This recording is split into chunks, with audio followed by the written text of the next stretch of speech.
9:45. It is the All Out Show. Let's go, man. What the fuck going on? We in South by Southwest over here on the tech side, and we got Todd Tate here to tell us some of the hottest topics in music tech 2015. Right on. Thanks for having me. Yeah. Welcome to the show. Welcome to the show.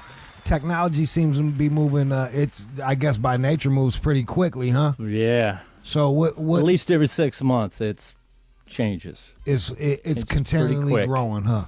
All right, so what are we seeing right now, and what do we have to look forward to in 2015 for technology and music, sir?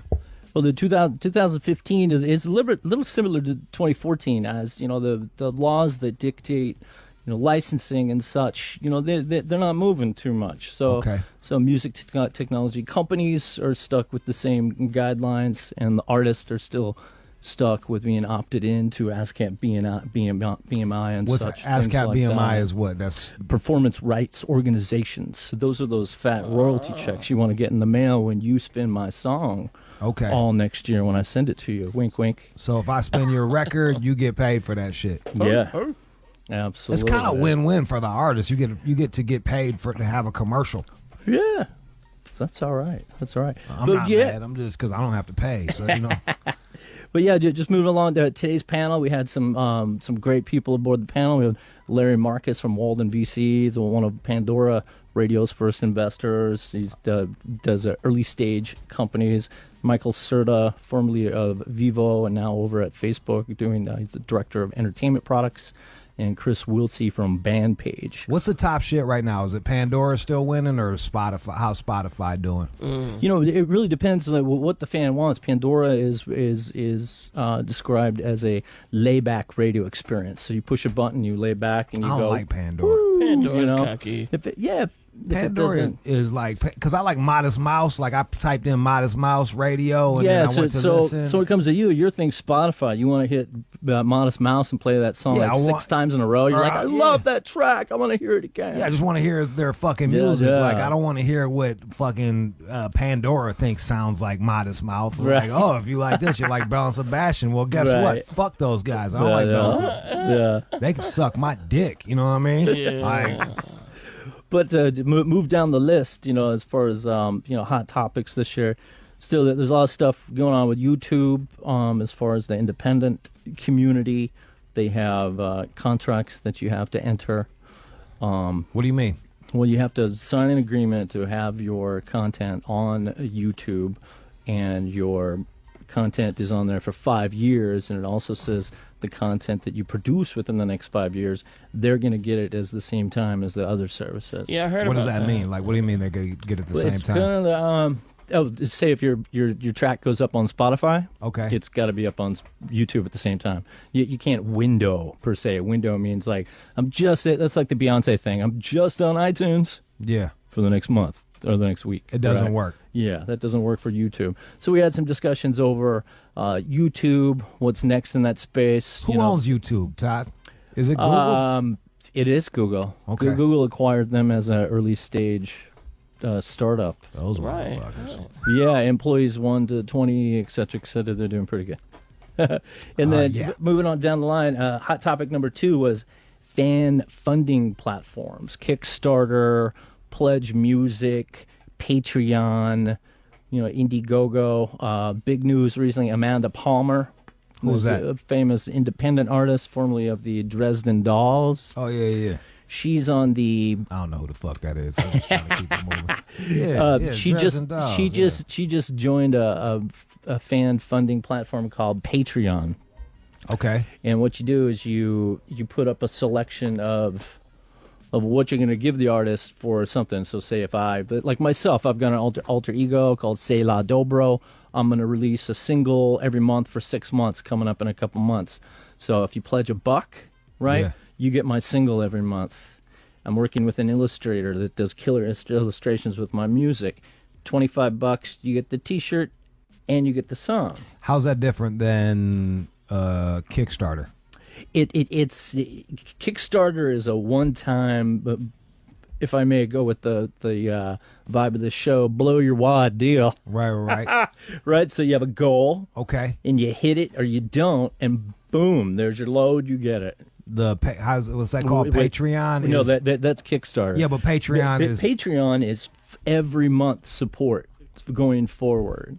So if you're going to release a single a month, you release a single a month, and you collect the money that your patrons donated, right? And within those offerings, you may say, $100 level patrons get a house concert, right? Yeah. So every month you do that. So Patreon's more of a platform. So what this is doing is allowing the artists a bit more freedom. I'm guessing they can go straight to their fucking fan base. Yeah, collect some money. it is direct to fan. It's a new way to make a living. And now they don't have to contend with the A&Rs or anything like that to tell them what songs make it. That's pretty fucking. That's a good idea. I actually got a homeboy that plays with a group called Failure that he did something similar to that. I think they raised, I don't know, a bunch of money for their album, and now they're about to drop it. So, cool. Yeah. All right. What else can we look forward to? Moving on with the hot topic number 3 was basically radio. Well, we kind of talked about it right in the beginning. Was your dilemma? You're like, I don't like Pandora. I don't. Right. I want to, and I'm not even hating. Yeah. Because I'm not threatened by them. Right. Like as a radio guy. So what we were doing, we were just talking a little bit about the different experience. And we had the room. We took a poll with the room, and it was pretty much an even split. We had like 300 people, and we said, how many of you people just like pushing the button and listening to the stream? And half of the room raised their hand. And we said, okay, how many people like to pick the song, play it again, play it again, play it again, pick another song, play it again, pick another song, da-da-da. So it's 50-50. So it's pretty much 50-50, so that was really interesting to see from the room. Moving on briskly to number 4. We I don't understand what that was. What was number 3? We just kind of analyzed the difference between people liking lean back radio versus lean forward or on demand. What about like this radio? internet radio? It seems to me that a lot of cars are going to be outfitted with Pandora with computer technology. So in apps and stuff like that, the cars will be coming with their own apps, a la an iPhone or a Droid. But absolutely, the only thing that is slowing development down in the vehicle is just the vehicle manufacturers themselves, and also the technology companies that develop the technology that bring the music into the cars, and of course the licensing agreements and stipulations that they have there. All right, what you got for 4 for me, sir? So moving on to 4, we were pretty much talking about, the different business models moving forward. There's a lot of hubbub from a Universal executive, Lucien Grange, and he's been talking to the press a lot, saying freemium is bad. It's like, we're just going to stop this. What the fuck is freemium? Freemium is like the first level of Spotify. Like you listen to Spotify for free, right? No, I pay for it. You pay great. Well, they have most of the subscribers on Spotify are free, so they deal. Because they're poor. Because they deal with the commercials. You fucking poor motherfuckers. Damn. Broke ass. Where is that other guy anyway? He's in New York. Oh, that's awesome. Hey, dude, what's up? Love New York. Sear does too. He won't leave it. That's right, motherfucker. So it's like there's a lot of people in the industry. They complain of just how low and this is on the artist side. They complain about how low the royalties are on Spotify, Pandora, and everything. And we just really thought, it's really up to the technology companies to engage the fans in this freemium model to get more money out of them. Isn't it up somehow? Isn't it up to the artist to adapt? Because all right, so there's definitely some truth in that. Well, you're not getting paid as much, Yeah. but you're in front of more people, so therefore you can go tour, you can sell merch, you can make more money that way. Yeah. You're seeing a lot of artists getting like, for instance, Steely Dan's going to be playing Coachella. Now, I think a lot of that has to do with the fact that you can stream a Steely Dan song. A lot of their new fans probably didn't invest in buying some Steely Dan early on, but they were put onto it from these freemium type deals. Right. So isn't it kind of up to the artist to be like, all right, man, this is where the market's going. How do I adapt? Well, but not really, just because the way that the content is licensed from the labels, as soon as the deal is licensed, then the entity, Spotify, or maybe it's another startup, they do with the music what they want. You know, Okay. as long as it's there's two different types of business deals. There's non-interactive, which you just pay royalties. Okay. For that to ASCAP, BMI, and Sound Exchange. But if you go into interactive, which means like Spotify, like search, find, play. Search, find, play is by definition interactive. That ain't a free ride. That's like going to the labels, negotiating a licensing fee, which is usually a large fee up front and such. So with what else you got for me? That one you got a little deep in the jargon on that. That is one, bro. deep, huh? Yeah, we tried to keep the panel to intermediate audiences. Yeah. So a lot of people can enjoy it there. Talk to me like I'm fucking 4. Okay. All right, what's the next one? Number 5, we just kind of went deeper into just the fact with all these changes that 2015 is going to be a year of transformation in this space. There's going to be a lot of fireworks. There's going to be some winners. There's going to be some losers.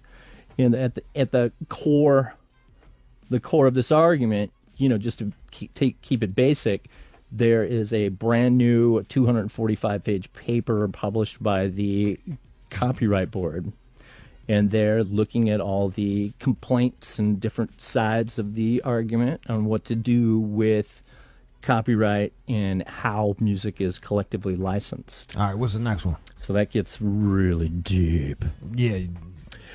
6, we talked about apps. Of course, apps, we all have our favorite apps. What's your favorite music app? Spotify. Spotify? Yeah. Okay. I should have said Sirius, but Sirius. yeah, Sirius is my favorite. But yeah, app. we got some cool apps coming out this year. We talked a little bit about what's the top app? What's your favorite number 1 app? my favorite Here's your number chance to one plug. app right now Yep. is Jukely. Jukely. Jukely. It's for Jewish people? You like that? No. I don't understand. What? But what it does is it offers you local shows curated. So they offer you, say you boot up the app and it says where you at. You tell it where it's at. You tell them what style of music you like. All right. Right? You boot it up and you look at it, and it gives you 7 choices within town of cool shows to go to. Instead of like an overwhelming like, oh my God, there's 20 or 30 shows tonight. Right. What am I going to go So if you like live music, live shows, you can go on Jukely and it'll curate a list for you. Yeah, so now they're in New York, LA, San Francisco, and they've got an unlimited pass for $25 a month. You can actually That sounds expensive. get passes. Well, you get passes. Yeah, you can to get go passes to go to the shows. That's not a bad So idea. say like 4 shows a month. I think you've made your money. Shit, there. 2 shows a month. Or You good? if you're a barfly, you could just go ape shit on this app. You know? All right, what's the last one? 7. The as soon as I said this, the audience kind of went, oh. But this is actually good. I thought this was good. I actually said the hottest topic for 2015 in web music technology is what is yet to come, what is to be created. So we did some blue skying. I know you're rolling your eyes Boo too. fucking So time. check this out. Boo time. Check this out. We had our esteemed panelists go over some things, and we were actually talking about. Okay, check this one out. Okay, all those soundmen in all these clubs that you say you're a band, you go to the club, right? Yeah. And some strangers doing your sound, right? Yeah. There's going to be a virtual sound man. Right, you just get on stage, plug in all the mics. Then you gotta worry. You don't somebody have to worry programmed about, all this shit. It's not going to RoboCop on your ass and kill you or anything, right? You don't have to worry about some asshole. Yeah, never made it's it. gonna music mix sound you. Motherfucker, mad about his life, fucking up your sound. It's All going right. to mix you. You're going to sound great. Nothing's going to feed back. Wow. All that stuff. Look at me. Yeah, also, I'm amazed. that would be hot. That's Wouldn't that crazy, be hot? Todd. Wow. If somebody could sell it, I'll definitely give it to them. And then You like to end with a bang, huh, Todd? You're like, and then we have Sound Man. we could have the virtual sound. How many people are in a band right now? Well, Everybody. virtual Sound Man. So and then we when it comes to this stuff, we call it blue skying. So you're kind of predicting what's going to happen in the next year or two. And we really the panel kind of thought that Virtual Sound Man is some the future. technologies, So right, glad are going to you came help by. artists share their stories a little better, Yeah? right? Like how so? Well, like these days you can't just hide from your fans and No, then you gotta get come out out and you be like, I got a record, buy it. No, Buy my T-shirt. You gotta be on Snapchat. Right. You gotta be on fucking Instagram. Yeah, you gotta be on all that shit. Exactly. So say you're on Snapchat, right? And you're like, you just got some inspiration. Sending dicks to And fucking you snap 18-year-olds. you Yeah. Snapchat that shit and keep in touch with your audience, Wow, right? wow, yeah. So there's going to be more things like this to help artists share their stories. And on the other side, the artists are definitely going to help these services, figure it out on how to share their art. Well, Todd, I appreciate you coming by. I love it, baby. What's your shit? Where can people, if they have any more questions for you about the 7 hottest topics? Check me out at toddtate.net. Oh, you got your own shit, bro. I got my own website, the product and business development for early stage music tech companies and new products within existing companies. I like the font That's that you my chose. specialty. I want to give a big shout out to the SF Music Tech Summit. Bam. That's out in my hood in San Francisco. A lot of technology up there right now. It's Todd. all over. Lots of ones and zeros, and sometimes they equal dollar signs for artists. That's right. And our hardworking folks that want to help them bring the music to the fans. Well, Todd, I appreciate you coming by and sprinkling us with knowledge. All right, coming up next, Sear's got the fucking Texas Down South mix. Don't you guys go anywhere. Let's go. This is the All Out Show on Shade 45.